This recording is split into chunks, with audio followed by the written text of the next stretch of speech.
Les cheminées de la centrale dominent les cimes de Cordemais depuis 1970 à 200 mètres de hauteur. Un monstre d'acier et de béton dont les entrailles digèrent chaque année entre 1 et 2 millions de tonnes de charbon. Puissance totale, 2600 MW. Mais après plus de 40 ans d'existence, la centrale s'offre une seconde jeunesse avec un immense projet de modernisation. Il durera 2 ans, investissement total 350 millions d'euros. C'est un chantier qui consiste à rénover les 2 tranches charbon de la centrale de Cordemais, les tranches qui ont été construites dans les années 82-83.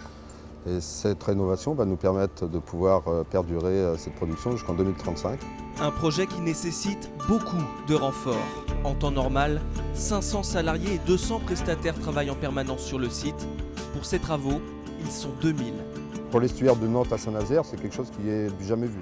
Je pense que c'est une chose qu'on est en train de faire, qu'on ne refera jamais. Réussir à accueillir dans des conditions acceptables et satisfaisantes, telles qu'on le voit ici, permettre aux gens de se restaurer, de prendre un café, réussir à loger 2000 personnes, c'était aussi un des enjeux importants de la réussite du projet.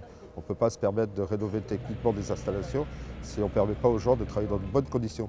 La centrale de Cordemais ressemble désormais à une petite ville. Et pour pouvoir accueillir les salariés des 250 entreprises extérieures mobilisées, EDF a dû s'adapter.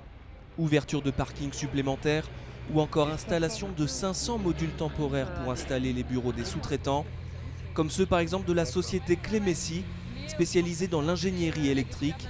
Elle mobilise près de 80 personnes sur la centrale. C'est un gain de temps, d'énergie, une proximité. Alors proximité physique, mais proximité, j'allais dire, aussi humaine, puisque ça a permis de créer des liens importants avec les gens d'EDF. Et donc j'insisterai quand même sur l'aspect humain qui permet de travailler dans des conditions sereines et de pouvoir se dire les choses le moment venu et de pouvoir traiter les problèmes.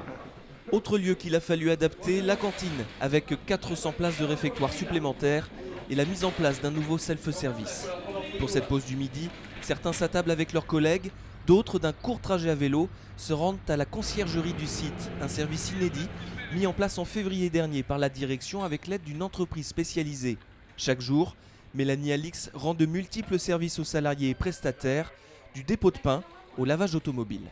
Donc le principe de la conciergerie, c'est d'aider les salariés dans leur quotidien en dehors du travail. Donc les principaux services que je propose, c'est pressing, la pause, boulangerie, commande de fruits et légumes. J'en mets une pour demain ? Ouais, une pour demain et ça au retour. Vous réglez le retour. Ok. Des prestations 100% locales, le pain vient tout droit de la boulangerie de Cordemais. Les produits sont vendus à prix coûtant, parfois avec même une petite réduction. L'autre mission de Mélanie, trouver un pied-à-terre pour les nombreux prestataires et intérimaires. C'est vrai qu'en début de semaine, il y a beaucoup plus de monde parce qu'il y a beaucoup de demandes d'hébergement, parce qu'également j'aide dans les demandes d'hébergement. Donc je pense qu'au début de semaine, il y a les sociétés extérieures qui arrivent sur site. Il y a tellement de demandes que c'est vrai que c'est compliqué. Donc après, moi je cherche, donc je regarde sur les sites internet, j'appelle des agences. Donc c'est principalement des meublés. Et le catalogue s'étoffe d'ailleurs au fil des semaines. Un service coiffure sera très bientôt mis en place.